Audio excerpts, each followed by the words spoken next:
ইরানের রাতের আক্রমণ, তেল আভিভে ব্যালিস্টিক মিসাইল পড়ে ১৯ জনেরও বেশি আহত, ভবন ধসে গেছে।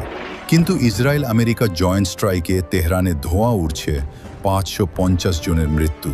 এ যুদ্ধ কতদিন চলবে? তেহরানের আকাশে কালো ধোঁয়া, আমেরিকা ইসরায়েলের কাউন্টার অ্যাটাকের ফল।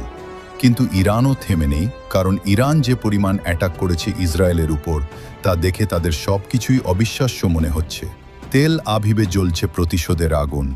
এই আগুন পুরো মুসলিম জাতির অন্তরে এখনও জ্বলছে, কারণ তারা এমন একজনকে হত্যা করেছে, খামিনির মতো নেতা তারা আর ২০০ বছরেও পাবে কিনা তাদেরও জানা নেই। ইসরায়েলিরা ছোটাছুটিতে এখন ব্যস্ত, তাদের জীবন খুবই বেসামাল হয়ে পড়েছে, কারণ ইরানের ড্রোন আর ব্যালিস্টিক মিসাইল তাদের জন্য খুবই দুশ্চিন্তার বিষয়। ইরান এমন এক জাতি যে জাতি কখনো কারো কাছে মাথা নত করতে শেখেনি। এই ভিডিওটি ভালো লাগলে অবশ্যই কমেন্ট করে জানাবেন, পেজটি ফলো করে চ্যানেলটি সাবস্ক্রাইব করবেন। ধন্যবাদ।